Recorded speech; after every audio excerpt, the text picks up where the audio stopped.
dungeon, he wanted them to bring back to him the magical mirror, and they did. And then he said, "Thank you, be on your way," and they all just got up and left without getting their promised treasure. And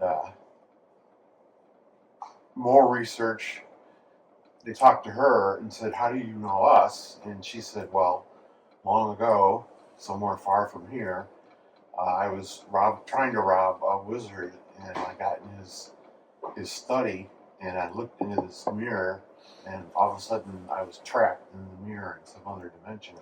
And I've been there for what seems like hundreds of years, and then, you know, you guys showed up, and you opened the mirror, which unlocked the guardian of the mirror, which was Jinn, and there was a very pitched battle between, because they didn't know nothing about the Jinn when they unlocked the mirror, and it like immediately started trying to attack them.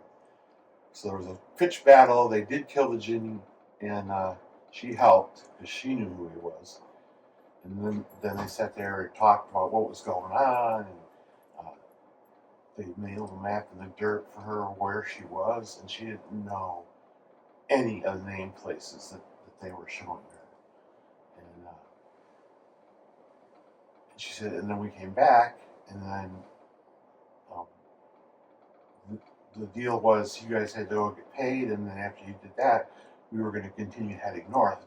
I was supposed to go with you, and so now they're like, okay, who do we trust? Who do we not trust?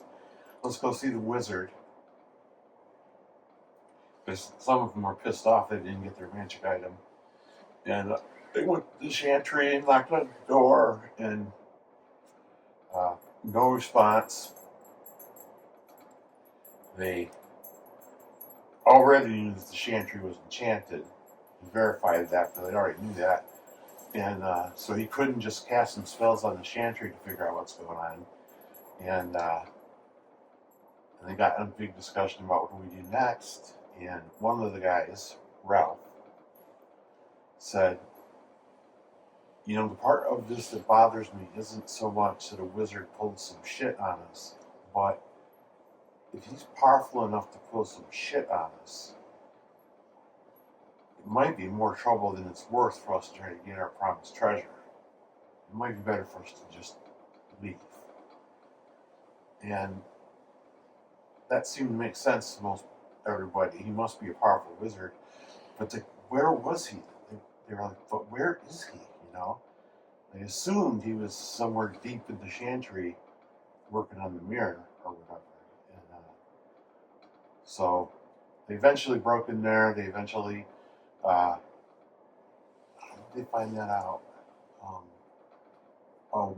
One of the guys in the group took one of the special abilities where you can hear voices on the wind, and his voice told him that the wizard had accidentally locked himself in the mirror when he was trying to turn it on, and he's in there in the mirror and it can't get out. And they were very sure that genie would reappear if they opened the mirror again, because he wasn't here. He was a trap that someone cast into the mirror. So if someone tried to break into their mirror, they'd have to fight this really high level genie. And so they ended up leaving. And leaving the wizard stuck in the mirror? Yeah, they felt that was justice for the shit that he pulled. But they were like, you know, we have our quest that we're on. Let's just walk away from this mess. And it was pretty cool because when they went through the dungeon, they saw the mirror and were just like, let's not fuck with the magic mirror. They'll just leave it, you know. And that night I was like, shit, that's the big encounter in that dungeon, and they're not doing it. And what am I going to do? And I guess I just leave it be. But also the biggest magic item for them to recover was in that mirror.